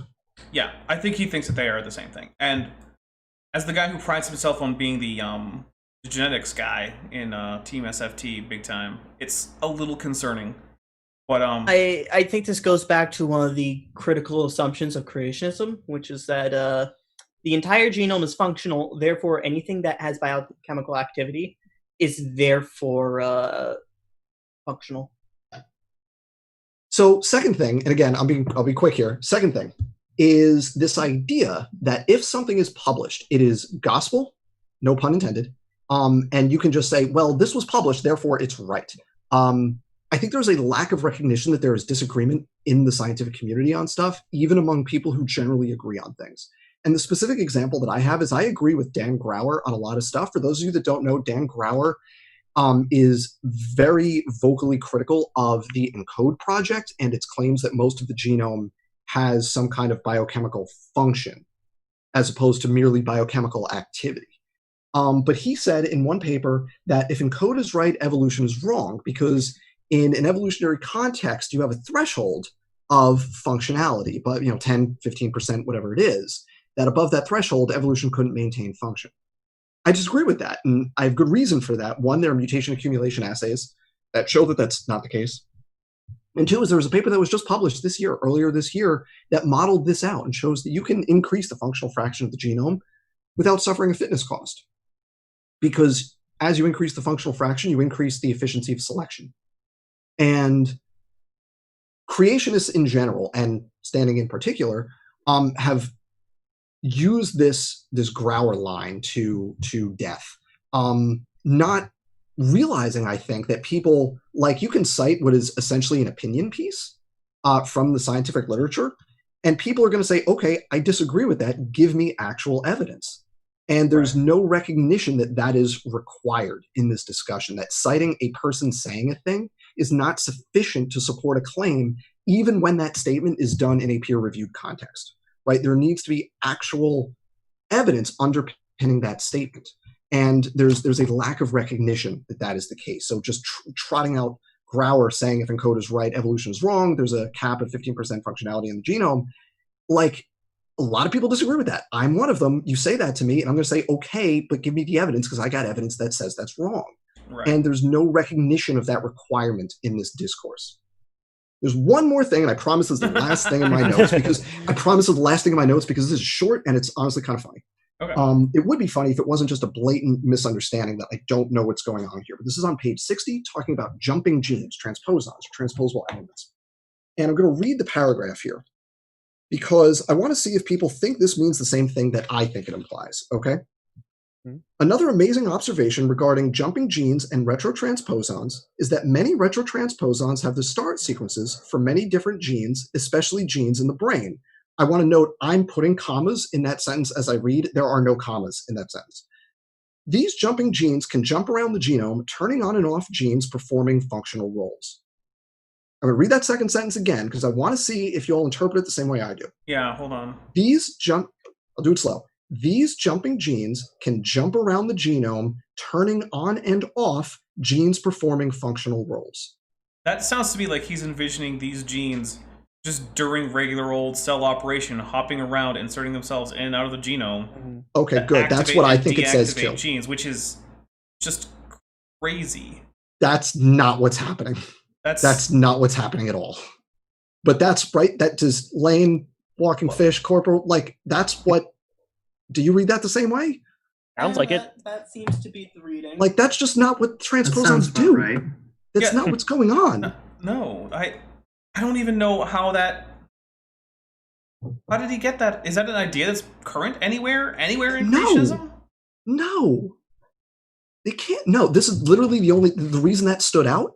The reason that jumped out is because that's the only place I've ever read something that implies that about transposons. I mean, this book purports to be an irrefutable takedown of evolutionary biology. In 105 pages. What am I supposed to do with claims like that have no connection to reality? Look, that's so crazy. I'm honestly thinking maybe he just was trying to say something else and it was just badly communicated. Hey, then freaking edit your book for clarity, please. I do want to jump a bit, unless people have anything else. No, I have something. Icarus in the chat said jumping genes is a nice name for anything. A band made entirely geneticists, Icarus. Yeah, entirely geneticists. There you go. The jumping genes. All right, so one thing I want to point out is that there's a section of this book. It's actually a fairly long section. I think it's longer than any of the single chapters. It's called Appendix. Like 25 pages, yeah. Yeah, it's Appendix 1, and it's basically raw Matt rambling incoherently after saying, "What are the odds?" And I want to highlight some of my favorite ones. What are the odds that all humans came from one single female? And then he puts in a hyperlink to the Wikipedia entry on mitochondrial Eve. And I want to point out that the odds of all of humanity having mitochondrial Eve under under evolution is 1 or 100%. 100%. Yeah. There is no option to not have a mitochondrial Eve. It's just not a thing. Also, for $5 from Speed of Sound and Gravity, John Maddox, I like that, Maddox, said the same thing the other day. Regulatory RNA jumping back into the genome after regulating something. I have the transcript. No. That's not what they're transcribed. They're not translated, and the RNAs can absolutely be regulatory, 100%. Yeah, that can happen. But they don't reinsert themselves. Yeah, I don't... If they did, the genome would be growing constantly. We'd be able to observe that, but we don't, so... Oh, another one of my favorites are, what are the odds we are frugivore, just like Genesis 1 says? I have been eating this way since 2002. This is why I go by raw mat. In addition to just the horrible construction of that, humans aren't frugivores. The fact, actually, I'm going to go ahead and say you cannot survive healthily off of just fruit. You will need other plant matter than fruit. Can you to get all your survive. amino acids from just fruit? Yeah. No. You need specific I honestly don't know. grains and beans and legumes and Oh, stuff. you need your essential fatty acids, which are from grains. Yeah.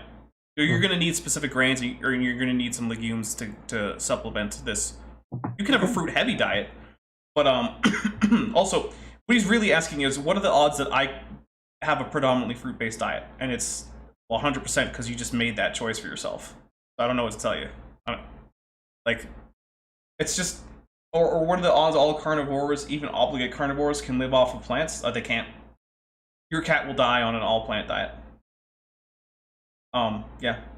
There is a story of a lion that was primarily fed milk and also cooked, I believe it was mostly sweet potatoes.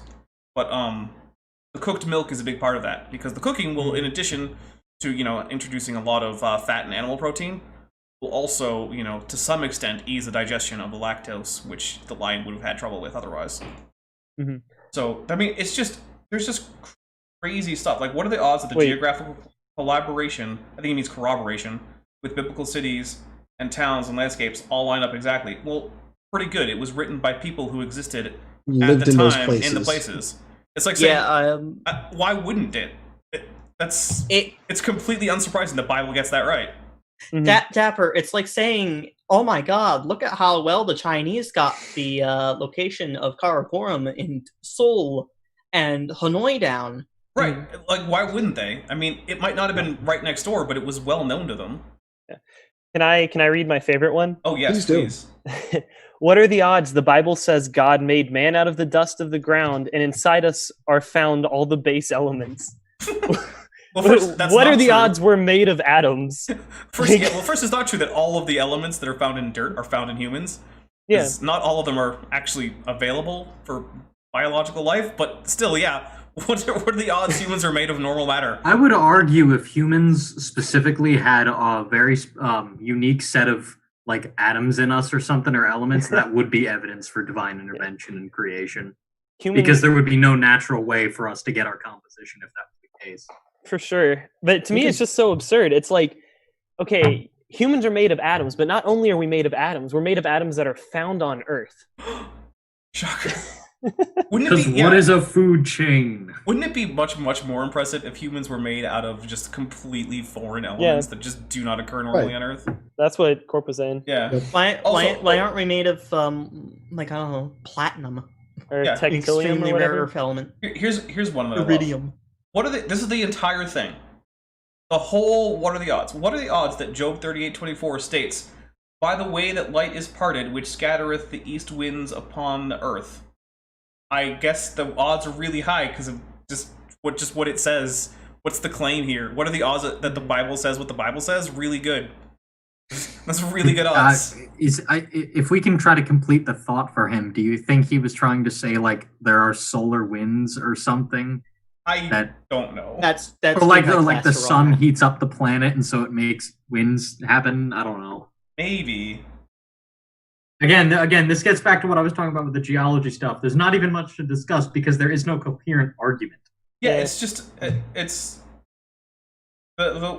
also there's an appendix 2 on what is a kind by SFT, and basically it comes down to breeding experiments should be able to tell us, but in the absence of breeding experiments, we should be able to tell genetically. But there's two problems with this: organisms that creationists consider within a kind are known to not be able to hybridize. In fact, SFT claims incorrectly that there are breeding continua all throughout Felidae. That is incorrect. There are groups of felids for which there is no known way to get hybrids between these groups, even with intermediary hybrids. There's no hybridizations between Felis and Panthera. Basically, yeah. Felinae and Panthera. So SFT, you're unless you've got a whole bunch of papers demonstrating these breeding continua that you claim exist, you're just flat wrong there. And the other thing is, he says that even without breeding experiments, we can tell genetically, but then does not go on to describe a method by which one could do so. So SFT, once again, you're a creationist who has attempted, or I'm not even going to say attempted to define a kind, because you haven't.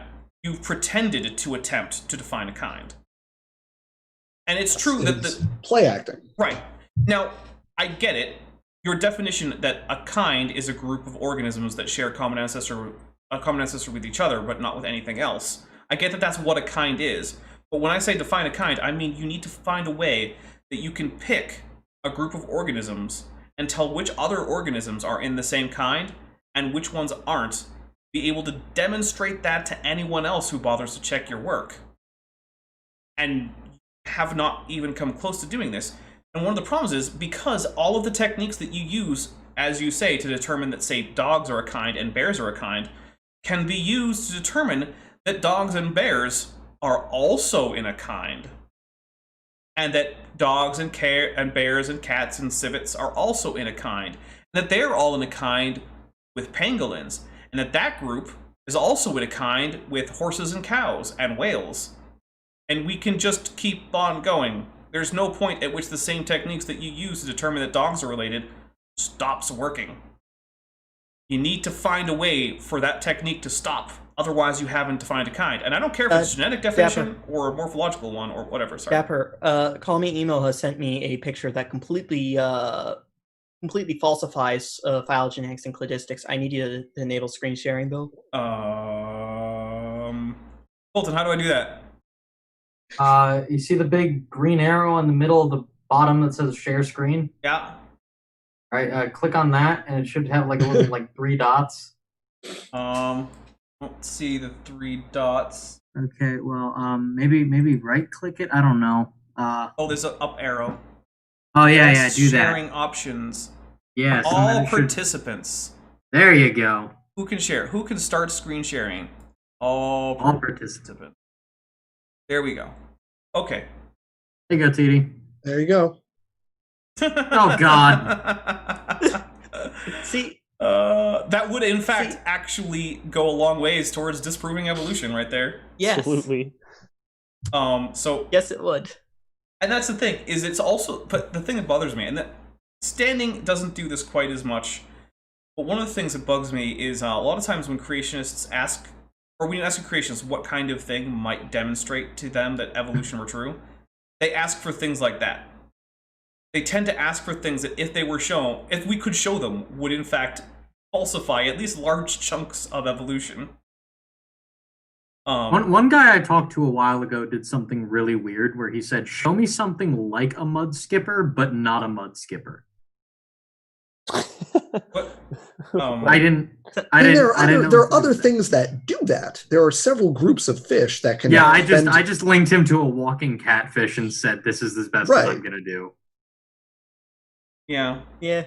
Oh, I just remembered something. Oh, it was I think it was the falsifications book that reminded me. It was SFT that said the acamphs were rayfin. No, it was catfish. They used a picture of a catfish as a rayfin fish in the falsifications book.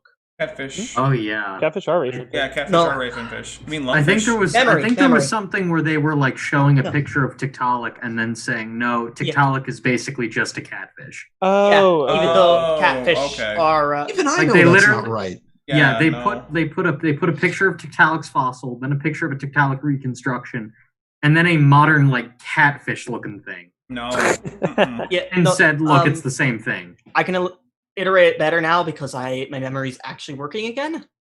If in the chat for my memory, it was they did what Colton said with the Tiktaalik, the reconstruction into catfish. They call it the catfish a lobefin fish though, oh, It's- okay.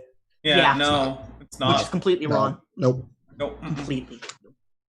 That's in the It's- falsifications book, which So- is definitively worse than. Which I think there will be a future edition of this on the falsifications book. Actually, Yeah. let's talk about our plan for that. So Before we do our future plan, why don't we do a around the horn final thoughts? Oh, and yeah, then we okay, can, yeah, we'll do that. and then we Let's can start do with our you, Dan. what we're planning on. we'll just go in order. Yeah. Okay, so there is so much more. We could spend another easily 2 hours on this book. I mean, I've managed to go an entire stream in a book that spends a lot of time talking about genetics, I have not once so far mentioned genetic entropy. You're welcome. But like, it's just, before you even get to the argument, it's just wrong. Like, they're just factually incorrect things, like confusing on page 20, confusing the concept of genetic meltdown with genetic entropy. Two completely separate things. Those are not just different, they are opposites in terms of population genetics. Meltdown is from but they are too little diversity, and genetic entropy is hypothetically from right. too much. It's inbreeding and drift versus hypermutation accumulation, right? And this is a confusion that we've seen before from Standing for Truth. You cannot have those two things. And by the way, Jeanson actually puts that in writing in Replacing Darwin, but that's neither here nor there for right now. My point is, before you even get to the underlying arguments in this book, there is too much wrong and contradictory to even like make sense of what the arguments are, right? So what's going on here, as much as I can figure it out, is that you're taking work and buzzwords from professional creationists, but Standing doesn't have the expertise to parse the arguments in a subtle way. So you end up trimming it down and paraphrasing. And it's kind of passed off as like some new irrefutable analysis that no one's ever said before. But what you end up getting is this work it's disjointed, it's unclear, it's self-contradictory with each other, and because it jumps around so much, it lacks like the structure of an argument. It's just a series of assertions that are very confidently stated, but there isn't even the attempt to support them empirically. As we've seen, there's no effort to like robustly reference any of the claims in here, and it's disappointing because it gets back to the thing that I've said this to creationists a bunch, is like, if you want to be taken seriously, if you're going to make a show of like, we're going to take on this established scientific theory, like, freaking act like it. Act like you care. Because this is not how you do it, with giant font and half-assed references and claims pages from each other that are contradictory with each other. Like, if there's one question I would ask Standing about this book, it's, are you proud of this? Do you consider this a good, robust academic piece of work? Because just what are we doing here? That's my 30,000-foot view of this book. I gotta say, mine would be similar. I was thinking to myself, at what point in my life would I have been able to submit something that's just at this technical level of not scientifically technical, English language technical? I think that maybe around 6th grade, I might have been able to put that out together and been like, this is probably fine. I was at one point considering calling this work sophomoric. That is an insult to the word sophomoric. It is Standing. I want you to be able to be taken seriously. We have puma and leopard crossings. All right, I'll tell you what, Rainbug, send me something on that, and I will put a correction in the chat if we have some puma leopard crossings. I'm not aware of them, but hey, Yeah. Send me if you have anything technical on that, please send it my way. I will. Aren't leopards also in Maybe Panthera? you're dapper. The leopards are, but pumas are not. Puma. Yeah. Yeah. They're not. Because I wasn't aware of that. Yeah, I've looked for hybrids in that sort of region, and I didn't see any, but I am very open to the idea that I missed it.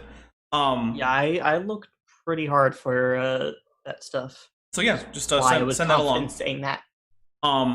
But getting back to what I was trying to say,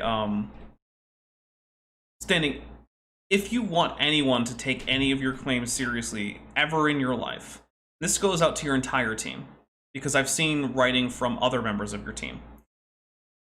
You need to be able to write in a clear manner, use words correctly, not contradict yourself, and use proper grammar and punctuation.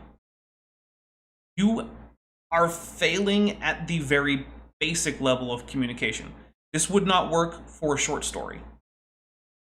I really want to drive home that this is an unacceptable level of effort at communication. You are failing not just to refute evolution, you are failing to successfully get your ideas across. Partly because some of your ideas don't quite qualify as ideas. So you also want to get that in order. When you leave in sentences like creationists are not species fixity, you have a problem. And that's all I've got. Should me, Colton, or Walker go next? That would be Colton next, sorry. Yeah, basically to mirror what you guys said, the communication in this book, and unfortunately when we do the second episode of this with the other book they have, it gets worse than that. There's just a complete failure to communicate here. And it's nearly impossible to take this stuff as seriously. After reading this book, I had a thought. While it was for this project, and I've had fun with this, my time really could have been spent better reading a professional creationist book. I could have gotten a at least coherent argument, one which was properly referenced, and one which didn't just jump around and make assertions, one that would lay out the argument for the reader. Instead of just saying, well, professional creationists have done this, so we can just throw the assertions out anyways, without having to back it up. Like, I would get doing that if you were doing a forum post, but this is a book. You have to lay out the arguments for people so your readers can understand, unless, as I suspect, this was meant only for the small group of YouTube creationists who would already know what standing and everyone was talking. Actually, Dan, you don't have the rocks were there within reach, do you? There are Puma and I have. Oh, let me pull it up on my. My Kindle thing real fast. Just 1 second here. Well, no, I was hoping you might have the physical copy, just so we could. Oh no, I don't have a compare. physical copy. Sorry, I got a Kindle edition. No Sorry. worries. But it's. I have seen the physical copy, and I can tell you it is like this. Yes, it is. All right, and so I am getting further confirmation that we do have Puma Leopard hybrids, and so I will retract the was it Felinae Panthera hybrid? Yes. Yeah. I think that was the. And I know Caliban just sent me on Steam the Puma leopard I will hybrid. formally retract that statement there. Thank you, Brandon. There you go. Thank you. Hey, Thank you for the look correction. at that. We were demonstrated that something we said was factually inaccurate, and you know what we did? We didn't edit it out of the video and never tell anyone. Yeah, and we didn't just screech evolutionary assumptions or rescuing place. Look at that. Planet's stupid. Yeah, and we also didn't accuse anyone of being some kind of sexuality that I don't know why you would even make that as an accusation. Yeah. So are we up? Are we up to Colton? Were you still I going? Or did are we up to mine. Lane? oh, okay, T Lane. All right. I have a very similar view. This book is very not good. There's a lot of work. It's very much just replacing Darwin and bottom of the bin grassroots creationism. I do think we're going to have to unfortunately come back to this in the next one. You mean the because same there's book? human evolution claims we haven't touched. Oh, that might be the case. We might have to start out with the human evolution claims with Erica. Yeah, and there's also stuff we like going on my notes. We touched a bit on homology and convergent evolution, but otherwise, the rest of my notes we haven't talked about at all. Because they make claims regarding transitionals and living fossils and yeah, mosaics versus transitionals. Yeah, yeah, we should get into that with her. And by the way, Erica was hoping to be here today, but she's in like the sticks of rural America, but a little bit farther away from that. And she has really, really bad Wi-Fi. I tried talking to her the other day, and it was almost impossible. So Robot Erica is unfortunately not good for streams. Yeah, so she is planning to be back to Civilization, I believe later on this week. So I don't know when we're going to schedule our next one, but just want to let you know that that is something that we can get into with Erica. But let's go to Just a Walking Fish for his final thoughts. Oh, yeah, I think it's just a testament to it how we can barely scratch the surface and still talk about it for 2 hours. You know, and this is a book that took us 45 minutes to read. Oh, I couldn't read it all the way through in one sitting because it was too painful. It took me like 5 hours. after reading a little bit of the genetic stuff, I just started flipping through it to find stuff that's actually within my field of knowledge, because genetics is not what I'm good at. Yeah. Mm-hmm. But boy, it was just like, Dan's gonna deal with this anyways. Yeah. Well, I mean, but like, oh, sorry, go ahead. I was just gonna say, yeah, total read time probably is 45 minutes, but it took me forever because I had to keep walking away. I was just like, nope, can't. Yeah. Well, Go ahead. No, we're just walking fish. Just go. Yeah. We gotta get through okay, it. I'll just finish up what I was saying. But yeah, I think it's like that old adage, there's more wrong with it in each sentence than there is like words in the sentence. It's your wrong to page ratio is what, 50 to 60 per page at least. Dan's saying more. Yeah. So I once again, I just didn't find anything in it compelling. I didn't think it strongly presented its case. It failed to live up to the reputation as the irrefutable, yeah, undebunkable refutation of evolution. Mm. All right. Nothing new.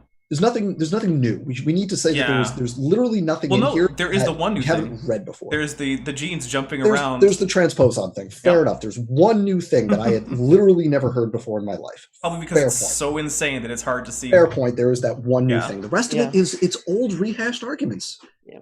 And also, Rawmat tries to bring up p-values and then doesn't Ever use give a a- single yeah. p-value. That's so his what are the odds rant starts by talking about p-values. He gives a not a great, but like this might explain it to like your grandma who's got a touch of the dementia. Like maybe that might help her understand what it is, but like it's not going to be adequate for anyone who's actually doing any statistical analysis. And then even after that, does he give a p-value for any of the things he talks about? What are the odds? No, not one, not a one. I don't even know that Rawmat, given a statistical analysis program, because most statistical analysis is not done by hand nowadays. Mm-hmm. I doubt that even given one, he would be able to find the function to get the p-value and determine what that means for him. Well, he's demonstrated that he does not know what R means as a correlation factor or N as a sample size. So I would be didn't know very about surprised R. if he could.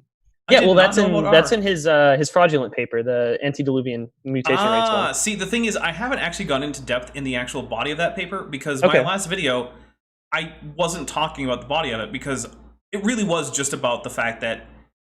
Now, I know Rawmat has said that his motive was to make his paper prettier for the Public Library of Science. I don't care. If you put out a piece of work publicly that has a header from a publication in which it is not published, that is fraud. Now, if you had just privately sent that version to them and never published it, it's a weird thing to do, but I wouldn't call it fraud. Yeah. But that's not what he did. Well, yeah, but I was just saying, like, I think he's demonstrated that he doesn't know the barest of statistical analysis. So if you actually asked him to describe, like, in his own words, qualitatively what a p-value was and how it's used, there's no way he'd be able to do it. Yeah, probably not. Although I like R squared. Yeah. It's more intuitive. We've been at this for almost 2 Almost 2 hours, hours, so yeah. we should do a quick gonna do upcoming, the- and then we'll wrap Alright. this puppy up. So, quickly, upcoming tomorrow, there will be a premiere on the channel. Saturday, I'm hoping there will also be another premiere. I'm going to drop a kind of bonus video about why complaining that hydroxychloroquine might be dangerous for COVID patients but isn't dangerous for lupus patients is a stupid complaint. So, yeah, I'm going to, for the second time ever, touch a little bit on some medical nonsense. It usually makes me really angry. For some reason, I was in a good enough mood to make that video today. It's not quite finished, but whatever. But also, I want to talk about what the future of this series is going to be. Because it is not going to just stay solely on this channel. We're trying to use this series as a vehicle to try to help drive a lot of views around to not just my channel or Erica's channel, but also to some of the channels of other people here, like TD Lane or Just a Walking Fish, or Dr. Dan. Dr. Dan. I was trying to think who, everyone basically. Although Corporal doesn't have a channel, but that's okay. So the next episode, We should have one of these on Ben's channel. Ben doesn't want us to do that. I promise you. I mean, he can let me know, but I can almost guarantee he doesn't want that. So the next one will almost certainly be on Erica's channel, and then from then on we will.